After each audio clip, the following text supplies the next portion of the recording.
This is really Just Stop. Here's Ross, the host with today's dose of common sense.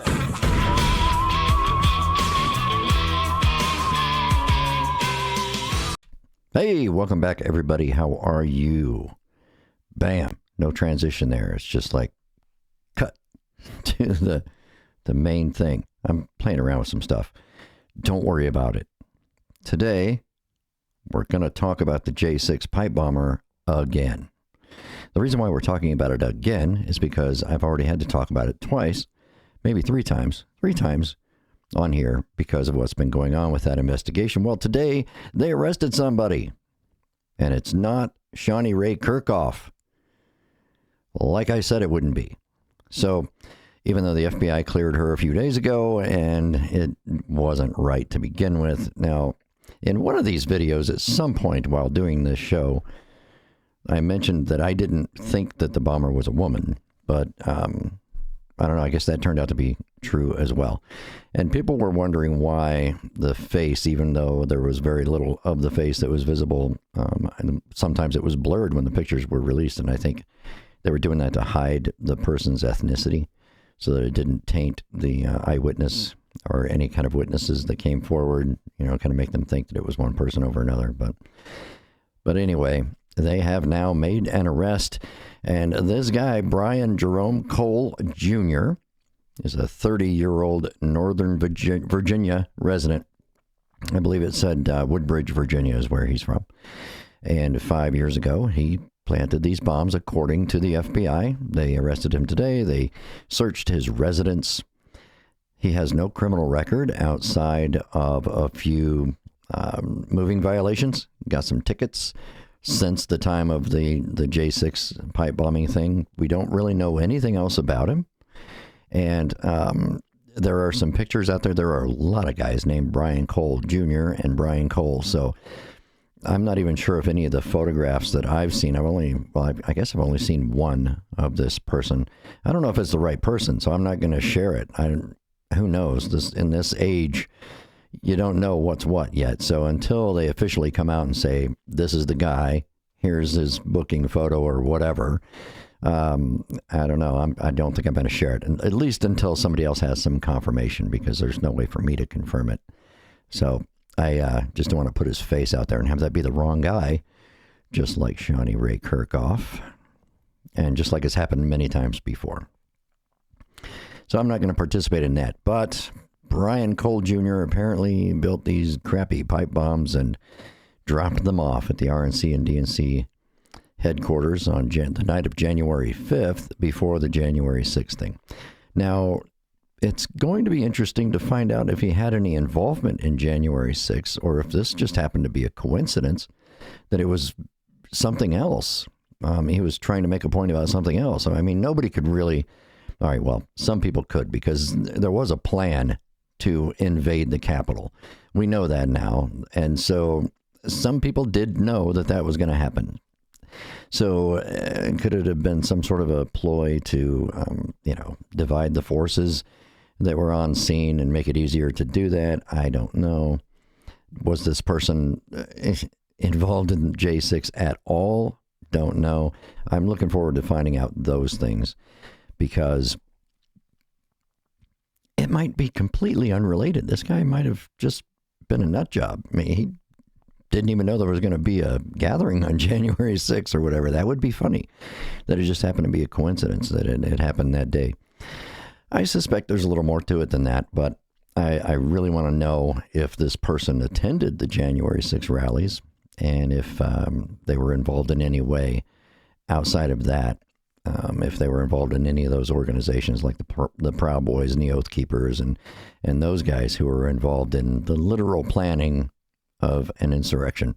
And that's why they received such huge prison sentences and were then pardoned by President Trump, because President Trump is a law and order president, and he only pardons insurrectionists and drug smugglers and financial fraudsters who donate to his campaign or his crypto thing.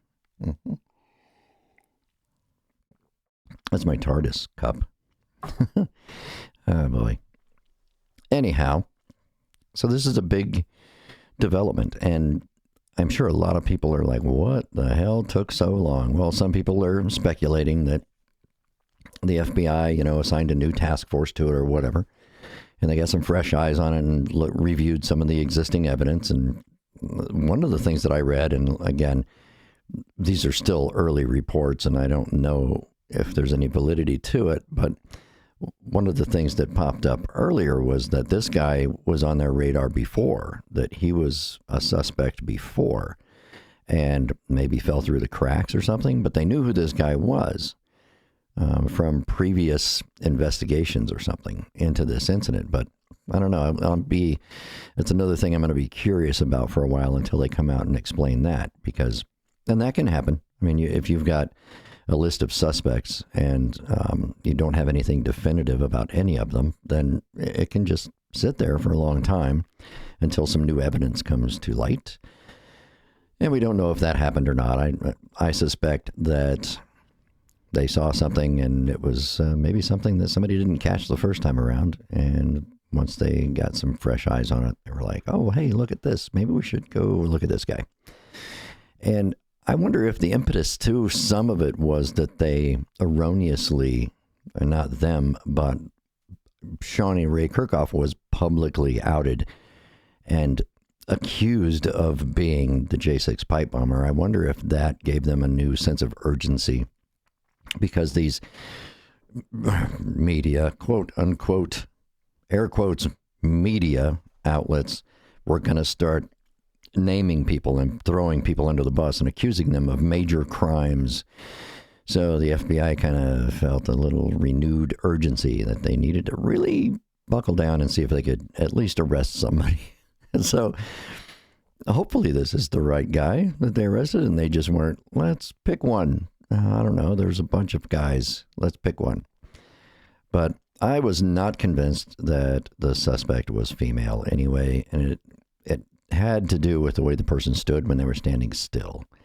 The person does appear to have a slight build, I guess. I don't know how tall the person is, but anyway, it had to do with their stance when they were standing still, and it's just a thing that from years and years and years of watching people, something that I suspected, but there was no way to prove that. And so, lucky guess, we could say it was a lucky guess, or we could say that I'm a genius. I prefer that. If everybody wants to say I'm a genius, nobody's going to, though. And nobody's going to apologize to me. So let me hold my breath until I get an apology. Sorry, that's just a joke, because none of those people who hated on me for the first two videos on this topic are ever going to come back and go, dude, you were right. We're wrong. We're sorry. And do the genuflecting thing.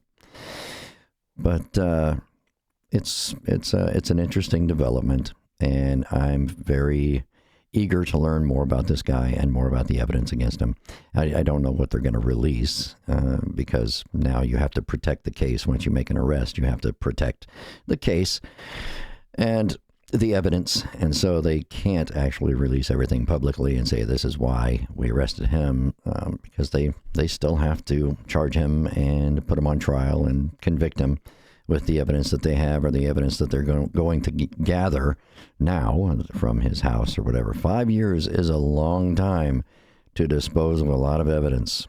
So I don't know what good that's going to be, unless he was involved in other extremist activities since then and just hadn't hit their radar.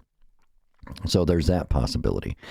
The guy was good enough to evade detection and evade the law for the last 5 years. So who knows what he's been up to since then. He may be involved with other extremist activities, or an extremist group right here in the United States, or even a foreign extremist group. Who knows? There's no way of knowing. I would suspect not a foreign extremist group. But he could just be your average nut job. And because, believe me, America has enough of those. We don't really need to rely on foreign crazies to get our crazy on here in America. We have our own brand, and we are good at it. We're really good at the chaos and stupidity. So there you have it. Shauni Ray Kerkhoff not the J6 pipe bomber, just like I told you weeks ago. And at this point, we don't know that Brian Jerome Cole Jr., 30, of Northern Virginia, is the pipe bomber, but that's who they arrested for it. So I guess we have to wait and see. So really nothing else to say about this one until some new evidence comes out. So that's probably going to be it until, there's some more press, or maybe, they start releasing things, pre-trial stuff. It's going to be federal, and that's going to annoy everybody because the federal system doesn't allow cameras in the courtroom. So it's not going to be public. You're not going to be able to watch the trial, watch the preliminary hearing. You're not going to be able to watch the arraignment, things like that. So your state and local courts are much better for that sort of thing because the feds don't allow it. So that's going to suck, just like the Luigi Mangione thing sucks, where, they can't have a camera in the courtroom. So this is where you get to see all those cool sketch artist depictions of what's going on in the courtroom. And I always thought that would be the coolest job ever. I was a bit of an artist when I was younger, and I loved sketching and drawing. And I thought, wow, that would be like a perfect job. But, never pursued it. I don't know how you get a job like that. It's kind of crazy because there's most of the places just put a camera in there now.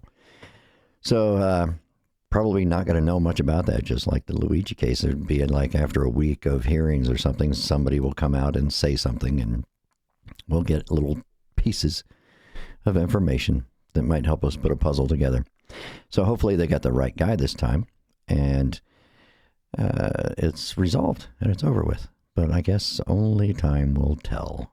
So take care of yourselves. Watch out for each other. Watch your six. Keep your powder dry. All that stuff. And when you're wrong, admit it. And apologize to people you were rude to when they were right. Goodbye. Thanks for listening to this episode of Really? Just Stop with your host, Ross. Make sure to like and subscribe on your favorite podcast platform so that you never miss a dose of some common sense.